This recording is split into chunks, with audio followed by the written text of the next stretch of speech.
And now, broadcasting live from the Darkroom Studio at Craven Community College, it's In the Know.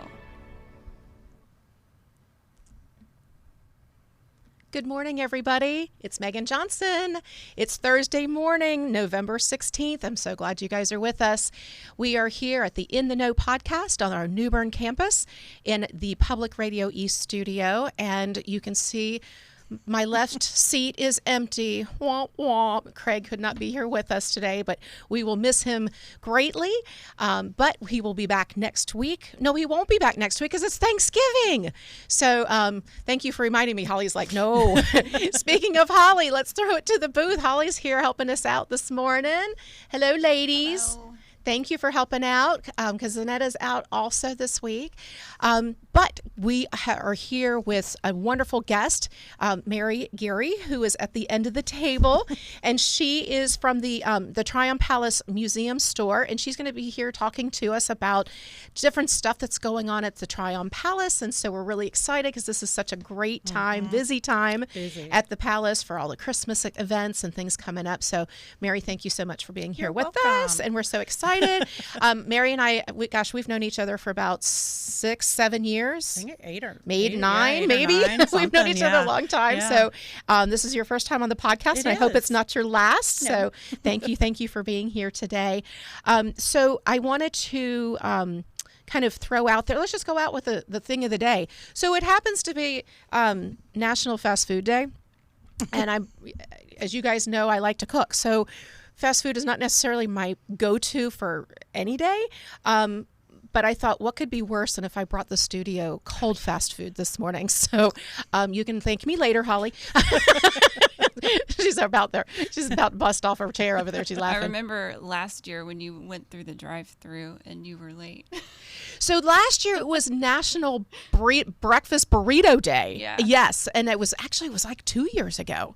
Wow. Yeah, and I was very late for the podcast. That was when we were still downtown. Yeah, Hardee's did not do me right that day. Yeah, it did not turn out so well. But so one of the things, hey, Meryl, I'll just throw it out there. So if you were to go to fast food, do you have a favorite?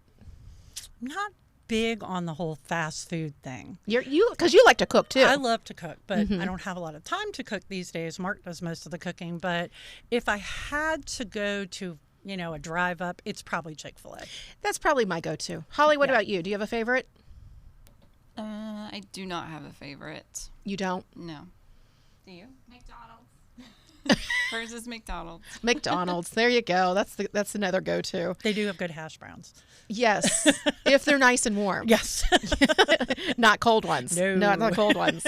So, well, anyway, the other one that I wanted to celebrate today was International Day of Tolerance. I just thought this, and I think, yep, there we got a great little picture there. The International Day of Tolerance is November 16th, a day to celebrate the importance of tolerance in our lives and in society. This day was first established by the United Nations General Assembly back in 1995. As an opportunity to promote respect, understanding, cooperation among different cultures, religions, and beliefs around the world. It's a great time for us all to come together with open minds and hearts.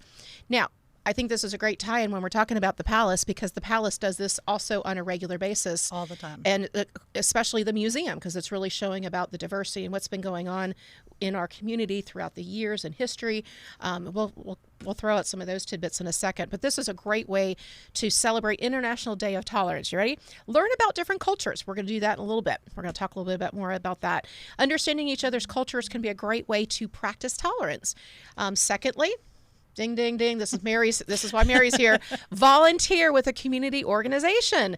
Look for organizations in your community that are working towards promoting cultural understanding and acceptance. Volunteering your time and energy can be a great way to show your support for those who may not have it all in their own community. Next one, attend an event celebrating diversity. Ding, ding, ding. Palace does that too. So we're batting, 300 now. The next one is, attends diversity, an event. Participating in these events is a great way to show your support for people of all backgrounds. This might be my favorite. Host a potluck dinner. Invite friends and family to bring dishes from their own culture to share with everyone else. This way, everyone can get a chance to try out different cuisines from around the world. That sounds like fun. Oh, yeah. Yeah. That would be fun. And especially, like, I know, like, my family likes the traditional Thanksgiving, and whatever they deem traditional, I will make sure it's on the table. But I think when people do the Friendsgiving, Oh, yeah. and kind of everybody come and bring your family's favorite dish and have a history behind why, I think that'd be a great thing. And lastly, help spread awareness. So share the information about International Day for Tolerance on your social media, or create posters with information about its importance. I'm not doing a poster, just FYI. Don't have time for that. Put them up in your local area. Every bit helps when it comes to spreading awareness about this important day. And let me just say, I think that you can foster a sense of mutual understanding and cooperation with common sense. Just be kind and be nice and be open to something new. Yeah. I agree. I mean, being open to, being something new. I mean, what could hurt? Correct. And also we have such, we don't have a ton. It's not like we're a big major metropolitan city, but New Bern has a lot of different culture flavors and cuisines here. Oh, yeah. I mean, even within walking distance of downtown. So I was thinking, how fun would it be to kind of do a cultural restaurant crawl? Oh, so start and do like a fun cocktail at one, and then an appetizer at the next, and a salad at the next, and kind of work your way up until you're done. That. Dessert. That would be. I want to come. Okay. Yeah, I think we should organize that. Yeah. Let's plan that. Cultural cuisine diversity crawl. I mean, there are a lot, and even restaurants that have American fare, even downtown. There's a couple of them that have chefs from different places. Correct. So they're pulling in Jamaican food and India, foods from all different places. So that would be a really, really fun way to just kind of try stuff. I think so too. Yeah. I mean, like, I love the new sushi place right around the corner. Kuma. That was Michaela's graduation go-to for that's where she wanted to go after graduation. And then we've got Bay Leaf with the Indian food, and have they brought back their buffet? Do you know? No. Okay. Not that I know of. And then Mike's Pub, the old Pollock Street. Pollock Street Deli. They have they do Jamaican cuisine because one of their chefs is from Jamaica. And 252 up behind on Trent, they've got Jamaican and I had Trinidadian. I had Chef Ty on the show. Yeah. His salmon crab cakes. Oh yeah. Just knock your socks off. Yeah. FYI, they were delicious. Amazing. Yeah. Great food. And there's so many more. And he brought in a crumb cake. Oh, it was like this thick. Can I do my fingers this way? It was like this thick, and it had crumble like this. It was so moist because crumb cake can get really dry. Yeah. It was so delicious. Oh, it was yums. amazing. Yeah. So anyway, let's go. Well, I think we should put something together. And if you guys decide to, number one, whatever your favorite fast food is, put it in the comments. We'd love to hear what that is. Secondly, if you have an idea of where we should go for our culturally diverse cuisine crawl, put that in there. And if maybe we can do a big group, that would be a fun thing too. That'd be great. So let's go put that out there in the universe. Let's make it happen. I'm in. All right. So one other thing that happened today in history, which I think is kind of cool because it just happens to tie in with our history here in New Bern, is in 1776, the British troops captured Fort Washington in New York during the American Revolution. So for those that are not familiar with the Tryon Palace was the governor's palace in New Bern, the official residence and administrative headquarters for the British governors of North Carolina from 1770 to 1775. And of course, the first governor, the first colonial official, was William Tryon. So that is why it is deemed the Tryon Palace. Yes. So you are fortunate to work in such a beautiful building right next door, or down the street, I should say. It's right next door.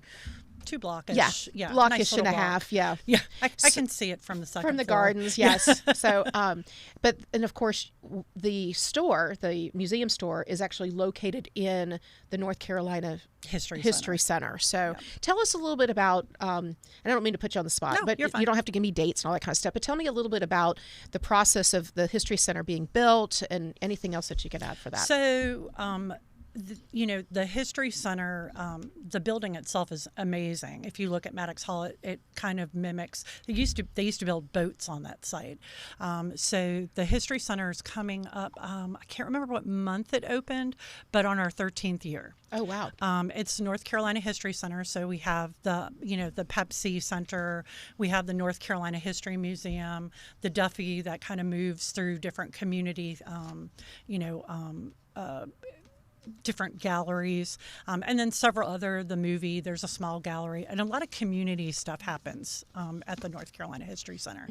We have Coleman Hall, which I don't think a lot of people realize. The African American lecture series actually is tonight. Oh, is it? Okay, cool. Yeah, we'll talk about that at the end. Yeah, and so lots of great things about history, all kinds of events. It's just a really cool building. Yeah. Itself. Oh, and it has a great restaurant too. It does, a waterfront restaurant. So actually, I turned my page and went, oh, I do have some information about it, so some stats. So it was built in October of 2010, okay. So you're right on the money. Mm-hmm. It is 60,000 square feet. Mm-hmm. It's on 6 acres. It features interactive technology, living history programs. The new building contains 2 major museums, the Pepsi Family Center, mm-hmm. the Regional History Museum, your museum store, which we're going to talk about next, 2 orientation rooms, and a large programming space usable for classrooms. And the auditorium that you were talking about seats 200 people. It does. And I have been in that, and it is a wonderful, it really small, is. It's great for concerts. It's great for, I've seen lectures. I've seen mm-hmm. people come in and do one-man plays. Yep. Yeah, it's just a wonderful spot. And then, of course, the Waterfront Cafe. And the part I love is whether it's quilts on display, or right now we've got the 100th year yep. for the Newbern History Center. That's still available. I think it's up through December or January 1. January. Okay. Yeah. So it'll be through the holidays. So please, this is a great opportunity when your family comes in this weekend mm-hmm. or next weekend for Thanksgiving. Put it on your list. It's free. It is. And it's a fabulous display with, just pictures that people pulled out of their attics and postcards. And it's a wonderful the display thing. is amazing. I got to preview it before it opened to the public, and mm-hmm. I was in awe of what they had done. Yeah, it's really fantastic. Okay, so we've talked enough about the palace. I want to know about the museum, the museum store. That's what I want to know about, Mary. So we've always had a museum store as long as we've been having mm-hmm. tours. It's been in different spots. My favorite, by the way, is the one in the palace near the stables. It's behind the stables. Yes. We lovingly call it the chicken coop because there's a little chicken door. Uh-huh. Governor Martin actually built that building, from what we know. So that store's open too, but you have to have a ticket to get to it, mm-hmm. except when the gardens are free open. Days, yes. Yeah. So the museum store is one of the avenues with the foundation to fund the palace. People think because we're a historic site, the state gives us all our funding, mm-hmm. and we do get funding from the state, but we have to self-sustain. And the store's retail, everything we make goes right back into the palace. So fences, painting, defibrillators, salaries, all kinds of things. Oh, wow. So it has a whole different meaning of shopping local. Yeah, absolutely. At the store, because not only are we shopping locally, but you're helping to maintain. You're maintaining this historic things site that bring tourists to our areas, schools daily. So it has a big impact. We also have 42 local artists that are from New Bern, North Carolina, that we sell their wares in the store. Beautiful, beautiful pieces. And I know that's something that's been really close to home for you. Mm-hmm. And I'm not saying that wasn't being done, but not on the same scale. Right. You've really revved that up to incorporate local artists. My big my 2 projects my first year there were I wanted to up our volunteerism, mm-hmm. and I wanted to bring in more New Bern products. So I purchased New Bern products. We have local artists doing all kinds of things for us. So that was really my main focus for my first year, and it's continuing into the second year now too. I think we're up to 42 or 43 local artists, probably at about 38 to 40% of North Carolina. Even our magnets, like mm-hmm. the keychains and mm-hmm. that kind of things, those are all being produced here in New Bern by local businesses instead of outsourcing them from different countries. There you go. Very good. So we've talked before about your volunteers. Of course, you can't run they can't run the palace, they can't run the museums, and they can't run the store without volunteers. Correct. So let's go back to our International Day of Tolerance, of how volunteering is part of that, learning what's going on. You get to meet so many other new people from different areas. And you and I've had the conversation before that a lot of times in the summer, you lose your volunteers because they go back up north or they go to visit family or they travel. So I know. So share with us, like, how is the best way for somebody to come in and volunteer with you? Well, our coordinator has an application just like when you apply for a job, but it has different places you can volunteer. I mean, the store is a big one. We have 24 plus volunteers to do both stores 7 days a week, but there are volunteers throughout ticketing, and then we have volunteers that work every week, and then we have volunteers that work in offices, but we also have volunteers that just help with events like Winter Feast and Candlelight, because that's all they have time to do.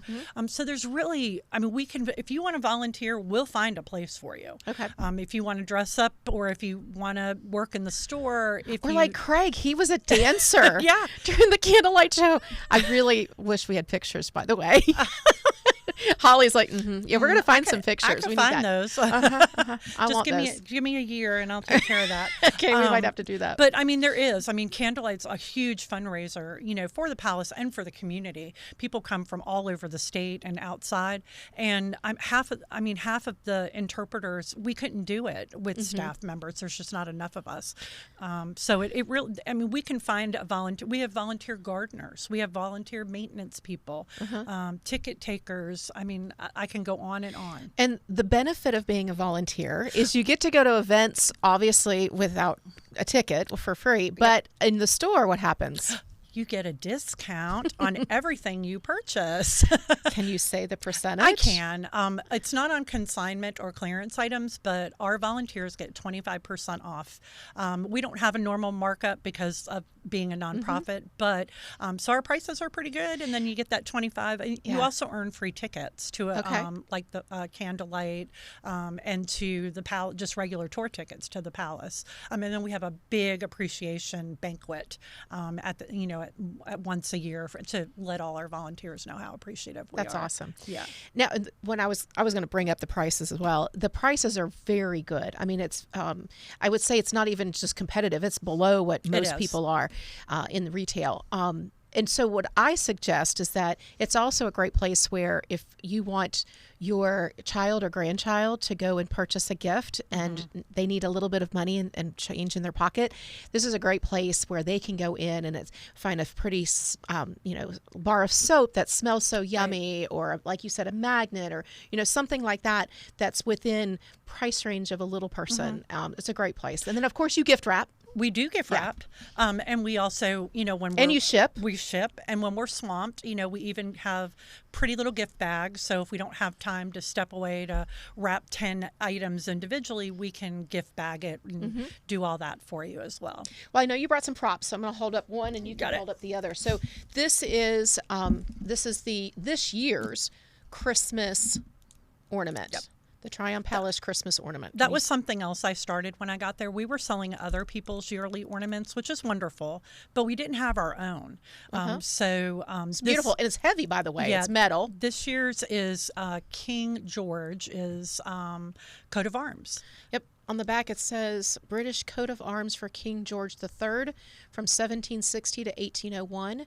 It is visible, and the pendant above the door at the palace. So this is another piece of history that you would normally see at the palace. It's also in the History Center. It has a big show at the History Center. So for some people that don't know, and I don't want to say too much because I don't want to be inaccurate, but there is a lot of property around here that are still in families that have George III's signature on their deed. They do. I mean, it's pretty incredible when you think about, we're talking back 1700s. And I mean, I knew a handful of folks that had that. Well, and I think too, I mean, we have other homes like, the Stanley and the Dixon, and, there's so many properties. I don't think people realize the amount of history that we're fortunate to have. I hear from people all the time that come, they're like, I haven't been here in 25 or 30 years since my kids came on a field trip. Wow, this is so different now. Yeah. And we're like, yeah, it is. It's the kind of place you have to come back to. Correct. And I love the little piece on the back here. It says that the shield represents England, Scotland, Ireland, France, and Hanover. So it's pretty cool. Yeah, that's who he would have ruled over, was actually king over. So and he got to come to New Bern instead. He did. Yeah. And then we have our guidebook, which it's just beautiful.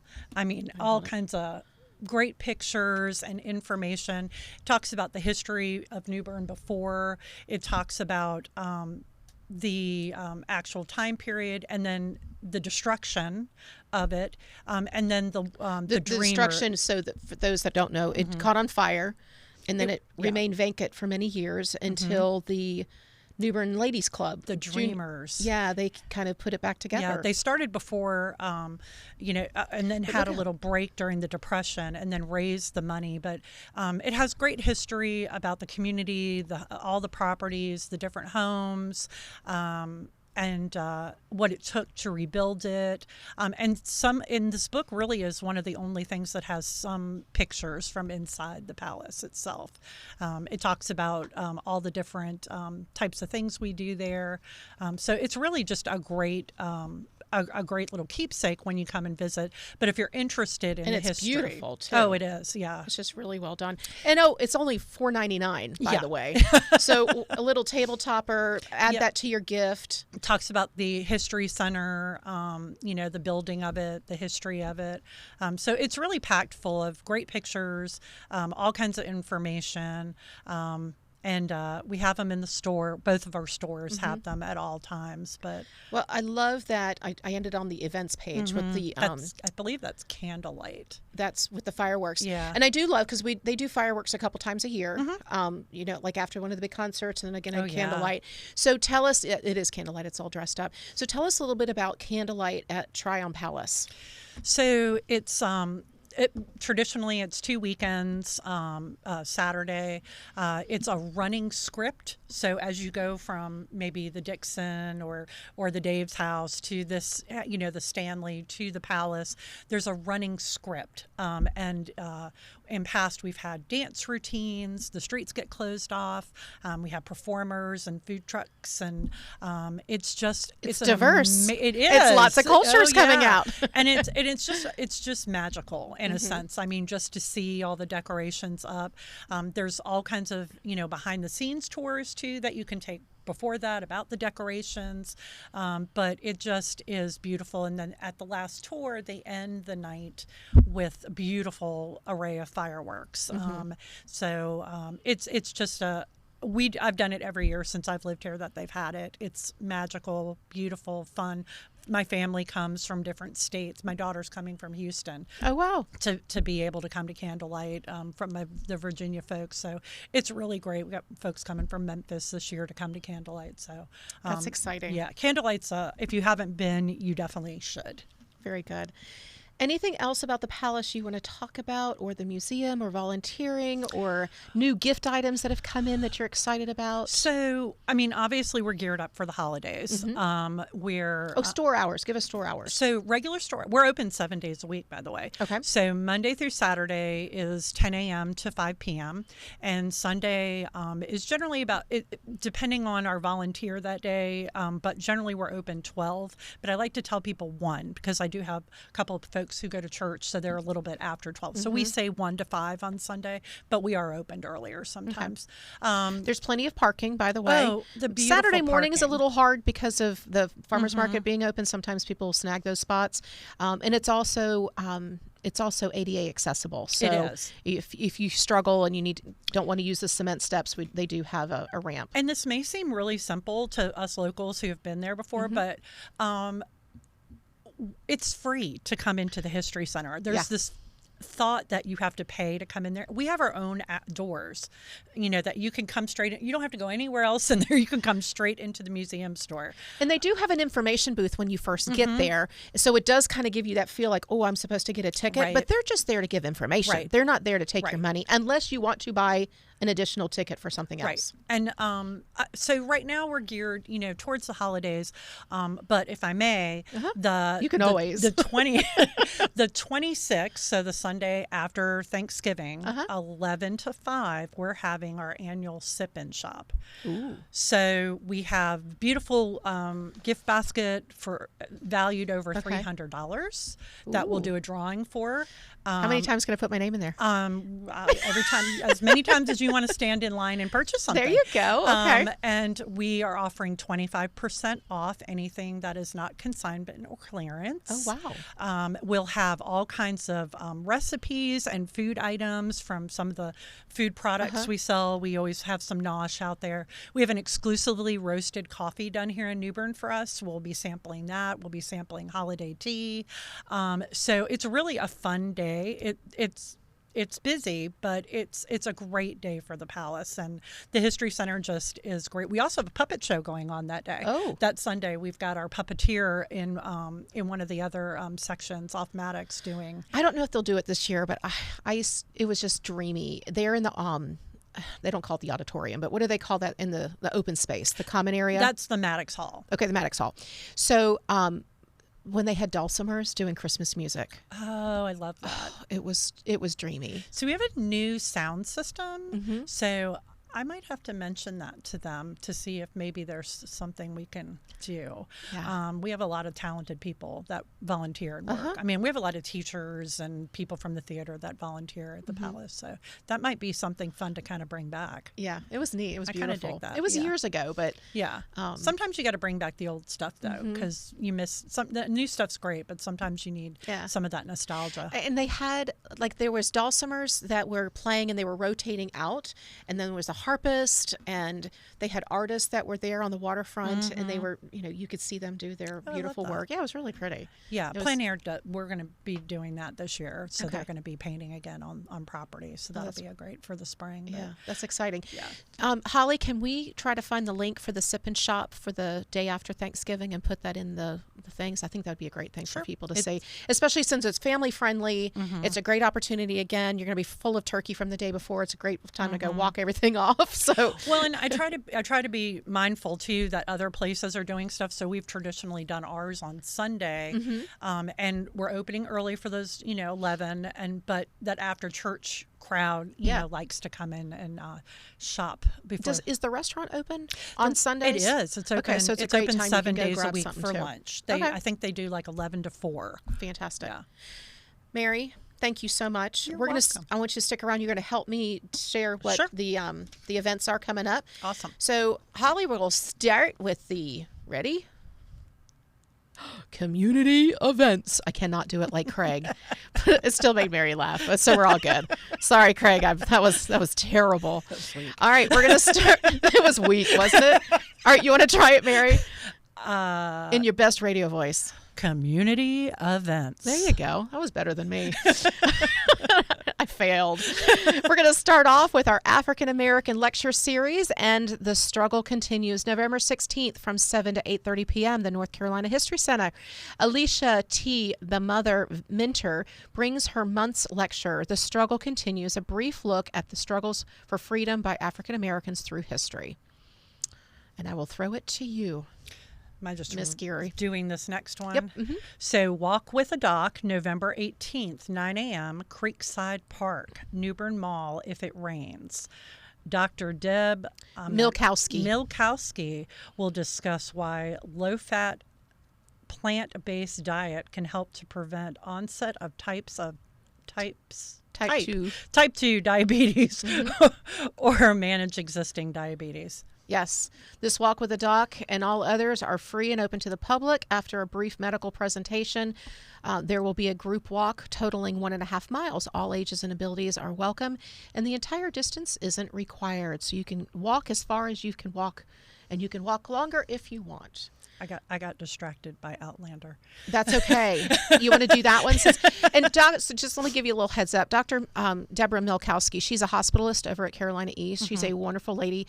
When I was doing adult enrichment programs classes, she was actually teaching some classes called plant-based eating, or it's called Food for Life. But actually, cool. That's what it's called, Food for Life.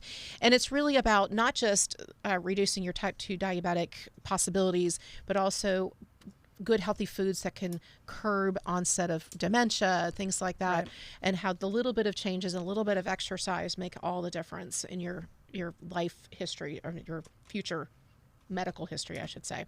But I used to call it learning how to cook vegan without the politics. It didn't quite catch on, but that was my vegan without politics. I think it was too long. We need to shorten it. But Deborah Milkowski, she's awesome. So go out there, walk with the dog. If it is raining, it'll be at the New Bern Mall. Okay, you do the Outlander. So Outlander at the Tryon Palace, November 18th. 9:15 a.m. and a second one at 4:15 p.m. Don't miss out on the last Outlander tour at the Tryon Palace for the year. There are 2 different tours outlining different books and seasons of the beloved series that outline the facts and fiction of the series. Tickets can be purchased at tryonpalace.org or at the ticket desk. The ticket desk right in front of your store. It is, and we just happen to have Outlander merchandise inside my store. Oh, how fun. That would be a great little package present for somebody. I'm a big Outlander fan, so the Outlander tours are really cool because they're just us, but they kind of bring the idea of what they would have been doing in the series that's at really that cool. time. All right, let's go to the Fall Home and Gift Expo, November 18th from 10 a.m. to 4 p.m., November 19th from 10 a.m. to 3 p.m. It's going to be at our Riverfront Convention Center.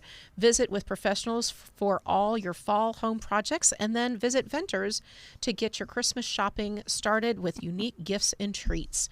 Admission is $5 per person. Do we know what charity that's going to? Or is that just to cover the cost of the convention center? Do we know? I don't know. We'll find out. If anybody knows, put in comments. Oh, look. A child's early Christmas delight at the Tryon Palace. Oh, that's right. No, so these dates you're going to have to pay attention to. So we've got November 18th, 11, 12, and 2. November 19th, 12:30, 1:30, and 2:30 at the Tryon Palace. So we have a great interpreter that does this. He's delighted to present New Bern Puppets, the show A Child's Early Christmas Delight at the Palace. It is a tale of how the Grunch decided to assume the role of Santa and cause holiday mischief. Adults and children alike will be charmed by this holiday tale. Following each show, a puppeteer will emerge and demonstrate the marionettes, answer questions, and allow members of the audience to peek at the scenery. And this is a free event. Very good. Now, is this at the Palace, or is this at the It's History at the History Center. I said the Palace, and it says Tryon Palace. But it's the History Center. Yeah, it'll be at the History Center. This was probably on the Palace's website. It was, yeah. So please make that note that it's be at the History Center. All right, Cedar Grove Cemetery Tour, November 18th from 4 to 5 p.m.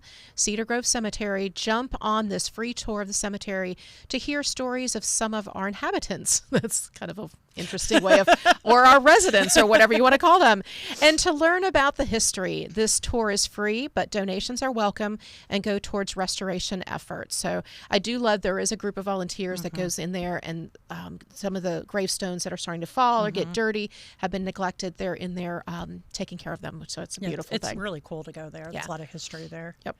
Oh, look at this. Last but not least, Discovering Tryon Palace Holiday Decor Tour, November 20th at 10:30. Tour the Governor's Palace and focus on the decorations as part of the upcoming Candlelight Christmas celebration. You'll get a tour of the first floor of the palace, describing special items in the decor, design tips, and the season's theme for the year. Tickets must be purchased before 10:30 a.m. Very good. So we will continue to talk about the events that are coming up in our community throughout the holiday time frame. I know that downtown, the Berry Merry Christmas is coming along. They're doing a great job. The city is putting all that stuff together. So people are getting in the mood. I know. So tree lighting, is it going to be the Saturday after Thanksgiving, or is it Friday after Thanksgiving? I'm not sure. I'm not sure either. I know that We need to check that out. So we will have the New Bern tree lighting, and then in the parade, it will be the same day. and then The flotilla will be the flotillas, following yeah, weekend. That's the second, I think so. Yeah. But we'll put all that stuff out. It's all good stuff. There's just so much. We could sit here. We need a show just to talk about the events of the community. Oh, absolutely. That's all we need. So, but anyway, Mary, again, thank you so much for being You're here with us welcome. today. It was a treat. I love talking about local stuff. I love talking about our local artists and all the fun and cultural diversity that we do have to offer here. Please remember, make a phone call, go by the store and just see if this is a fun place that you might want to volunteer. I know Mary would love that. So, I would. And if not, they will find you the right spot. Absolutely. So again, thank you all for being here with us today. Unfortunately, we will not have the show next weekend because we will be, I will be probably still in my nightgown, getting the turkey in the oven and watching the Thanksgiving parade. So happy Thanksgiving to everybody. Take a little bit of time during this wonderful weekend to love and hug your neighbors, your friends, and your family. And in the meantime, as I always say, stay safe, stay happy, stay healthy, and we'll see you the next time. Take care. Bye-bye.